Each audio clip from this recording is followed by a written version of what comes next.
What's going on, y'all? To quote vinyl community member Bobby Gass, this video will have you digesting so much metal, you'll be spitting rivets for a month.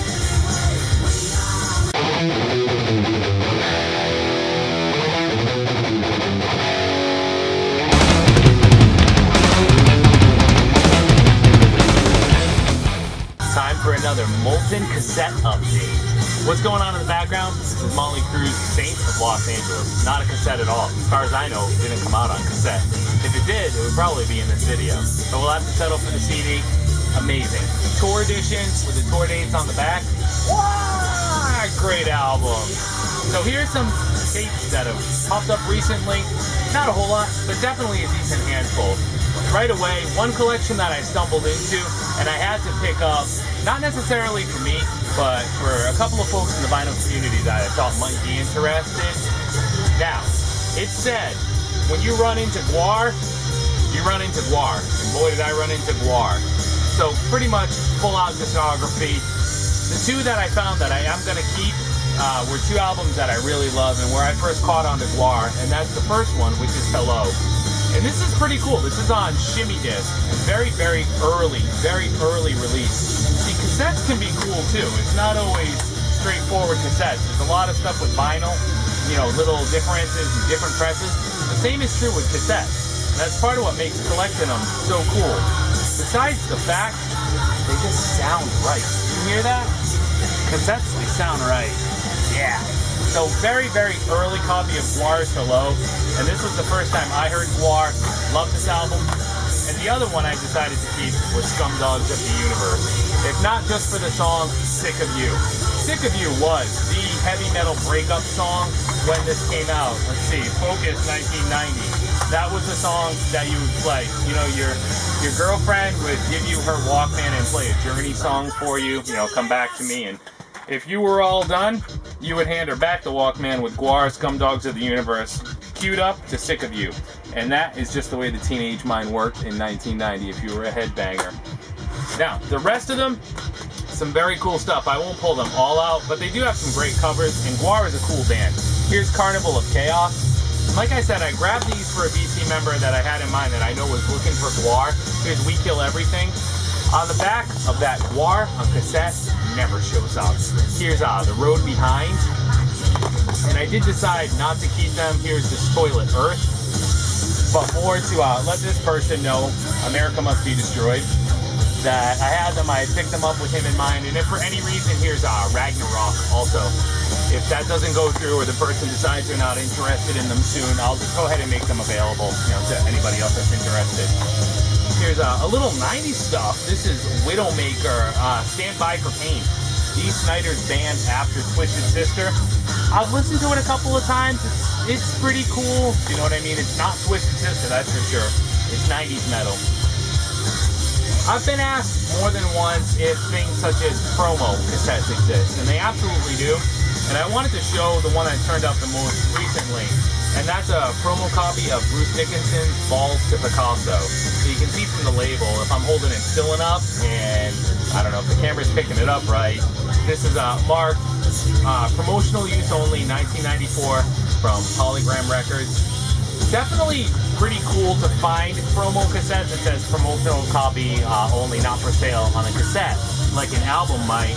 I'm actually not a big fan of this album. I don't think it's that great. I like Cruz, but you know, it's just not the greatest album, but it was neat to pick up and show you guys. And another promo cassette, since I've been asked, this is Atlantic Metal, 1989. The Big, the Bad, the Dirty, and More. This is a black cassette, but not a Canadian release, and more about that in a minute. Now, Canadian releases tended to be black in the early to mid-'80s, but this one says promotional only, not for sale on the back flap. And this has bands like, what do we have? Mr. Big, Badlands, Dirty Looks, Wrathchild America, Kicks, Skid Row, White Lion, Hurricane Alice, Gringos Locos, Vamp, Banshee, and Sabotage. So kind of the big bands for Atlantic. And Atlantic has some really solid metal and hair metal bands on their label in the mid to late 80s. And then towards the end of the 80s, they just went nuts signing anything that was done with Aquanet and could play guitars loud. Here's some early stuff. Venom, At War with Satan. This is on Combat. and I just never see, this is a reissue, clear cassette, so towards probably the early 90s, mid-90s, but the original release was 1983 on Combat, and Venom just smokes, man. They laid the groundwork for black metal. Great stuff. Here's SOD, Stormtroopers of Death, Speak English or Die. There isn't a single thing in the world that's politically correct about this album. This is just a bunch of guys from Anthrax screwing around and pissing people off. And that's about all Anthrax ever did. You know what? What a great band, though. Great band. Here's the last two that I needed for the Mercyful Fate collection. This is The Bell Witch. This is an extra long EP with 4 live tracks that were recorded in 1991. That was an excellent release. And here's Into the Unknown. Chronologically, I think this preceded or followed. It followed Time. It is an absolutely excellent album. This is 1996. Mercyful Fate had really only just been back together for a few years at this point. This was a killer album.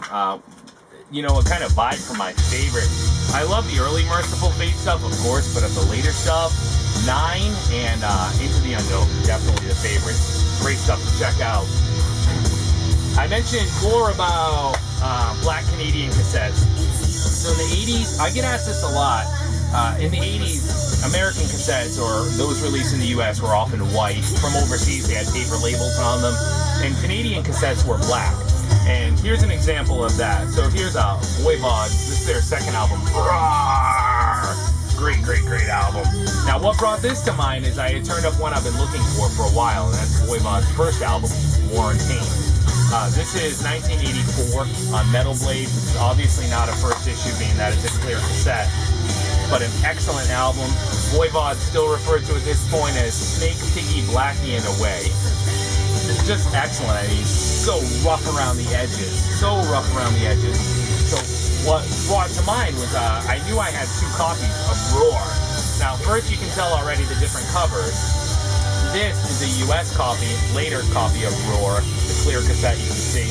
So reissued sometime in the 90s. And this is an original Canadian pressing, and you can tell by the black paper label on the black cassette, Noise Records, and it says Made in Canada on it. So again, just to throw it out there, I get asked that a lot. You know, I found a black cassette copy of something. Does that mean it's rare? Probably not. It just means it was pressed in Canada. It might be rare to find it the further south you get in the U.S. But, you know, if you live in northern Michigan and you're finding a black cassette that was made in Canada, it probably just got chucked across the border by somebody's ex-girlfriend. Who knows? So that's the deal with those. Here was a cool find. This just turned up today. This is Metallica, Flip 'Em All.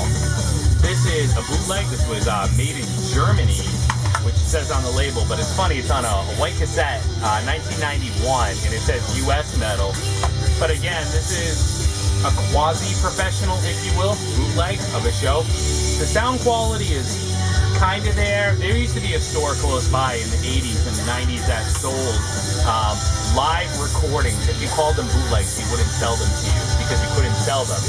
And there was a case full of them, and you'd go in and pick out Slayer, Megadeth, Metallica, and they were like $8 a piece. This I've only ever seen one, and it was online, and it seems to be pretty rare. The sound quality isn't terribly awesome, but it was what it was. I mean, you put a tape recorder in your pocket or whatever, and you go and record the concert you're at. You know, I've done it myself many times, but it was a pretty decent release. They went, you know, quite a ways to make a decent cover for it, so it was pretty good. The last 2 that I needed for the Maiden collection, and a bit of a bummer too, man, Live After Death and Number of the Beast. We all know Number of the Beast like the back of our hand. This is a later pressing on clear cassette, which is fine because that means it's in great shape and plays well. And here was an early copy, probably an original, of Live After Death. What was sad about this and the bummer about this, we're all familiar with the insert for Live After Death. I have 2 or 3 copies on vinyl, on CD. To find the cassette was cool. What kind of sucks was the pressure pad is missing in between. Not a huge deal, that can be easily replaced, especially because it's in the bottom. But what really blew my mind was, the reels have like a mildew on them, which I didn't realize at the time when I grabbed it. It wasn't expensive. I actually grabbed a few Iron Maiden cassettes and made a deal with the person, so they were pretty inexpensive. Fortunately, the cover is in fantastic shape, so maybe it'll be a Frankenstein down the road, though it remains the one Iron Maiden tape that I'm missing at this point. You know, I'm sure it'll play fine, but I just don't have the heart to put something that has mildew on the reel, most likely from damp storage, into what I consider to be a really nice Nakamichi cassette deck that I care a lot about. Or even the SAE C102 cassette deck with the front tray drawer that loads. So I think we'll just hold off on playing that and we'll stick to the vinyl or CD. I had been listening to Flotsam and Jetsam's No Place for Disgrace, which was their first album after, what's that bass player's name? Long curly hair, went to a big band, released a couple big albums. Come on, Jason Newsted. A very good album, not my favorite. Again, with the white cassette, so most likely an original US release. So I've been listening to this and saying, you know what? I need more Flotsam and Jetsam on cassette. I didn't have Quattro, and after that, they got a little weird for me. But what I was really missing, and I was stoked to turn up, and almost if by synchronicity, Flotsam and Jetsam's No Place for Disgrace. Now, this does have Mr. Newsted on it. Mr. Newsted, this is on Metal Blade, killer. I mean, that cassette, right? If you were an 80s headbanger metalhead, you know that cassette, that label. Just meant goodness. Mr. Newsted, right, where was I? And I'm not sure if I can get a close-up good enough for you to see him, but let's see if I can. Mr. Newsted is right here.